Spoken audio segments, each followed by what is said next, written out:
Israel और Hamas के मध्य जारी जंगबंदी समझौते के बीच हाल ही में अमेरिका ने हमास के साथ एक गुप्त बैठक की थी। ये बैठक अपने आप में बेहद बड़ी और खास थी क्योंकि अमेरिका ने 1997 के बाद से हमास से कोई सीधी बातचीत की, यानी 28 सालों के बाद। इससे मामले की संजीदगी समझी जा सकती है। लेकिन उससे भी बड़ी बात यह है कि अमेरिका ने इस गोपनीय वार्ता के बारे में इसराइल को खबर तक नहीं की थी, जिससे इसराइल नाराज हुआ। बताया जा रहा है कि इसराइल ने इसके बाद अमेरिका की आलोचना की, जिस पर अब अमेरिकी अधिकारियों ने सफाई दी है और यहां तक कि इसराइल को फटकार भी लगाई है। अमेरिका के दूत एडम बोहलर ने रविवार को इस्राएली मीडिया को इंटरव्यू दिया, जिसमें उन्होंने अमेरिका के हमास के अधिकारियों के साथ बातचीत का बचाव किया।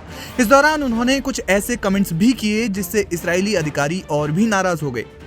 बोहलर ने इंटरव्यू के दौरान ये तक कह दिया कि अमेरिका इसराइल का एजेंट नहीं है। दरअसल इसराइल और हमास के बीच जंगबंदी समझौते के दूसरे चरण को लेकर बातचीत होनी थी, लेकिन कहा जा रहा है कि ये कब शुरू होगी इसको लेकर कुछ तय नहीं हो पा रहा था।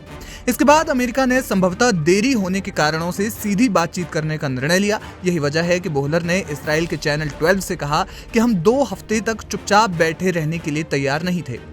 उन्होंने सकारात्मक लहजे में कहा कि अगले कुछ हफ्तों में आपके पास कुछ हलचल होने और बंधकों को घर वापस भेजने का अच्छा मौका है। इंटरव्यू के दौरान उन्होंने इस्राएली आवाम से कहा, आपको इस बात से कतई डरने की जरूरत नहीं है कि संयुक्त राज्य अमेरिका के राष्ट्रपति या हमारे प्रशासन में कोई भी आपको भूल जाएगा।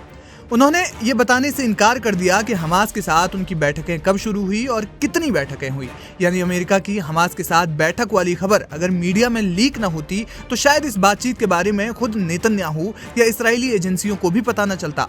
माना जा रहा है कि अमेरिका और हमास की इस बैठक में कुछ बड़ी बातें हुई हैं, जिनमें से कुछ बातों पर हमास सहमत हुआ है तो कुछ शर्तें अमेरिका को भी माननी पड़ी है। चैनल 12 ने जब बोहलर से पूछा कि क्या वो सच में ऐसा सोचते हैं कि हमास अंततः अपने हथियार डालने के लिए सहमत हो जाएगा और गजा के सियासी भविष्य का हिस्सा नहीं होगा, इस सवाल का बोहलर ने जवाब दिया, मैं ऐसा मानता हूं। मीडिया रिपोर्ट्स के मुताबिक अमेरिका की इस बैठक का एजेंडा हमास की कैद में मौजूद एकमात्र अमेरिकी जीवित बंधक एडन अलेक्जेंडर और 4 मारे गए बंधकों के शवों की वापसी को लेकर थी। लेकिन एडम बोहलर ने जोर देते हुए कहा कि बैठक का मकसद सभी बंधकों की रिहाई और जंगबंदी को एक निर्णायक समझौते की ओर ले जाना था। माना जा रहा है कि इसराइल को बिना बताए अमेरिका की हमास के साथ गुप्त बैठक से दोनों देशों के बीच विश्वास कमजोर हुआ है। अमेरिकी दूत एडम बोहलर ने इसराइल को जिस तरह से फटकार लगाई है, उससे दोनों देशों के बीच आने वाले दिनों में क्या माहौल बनता है, ये देखना बेहद दिलचस्प होगा।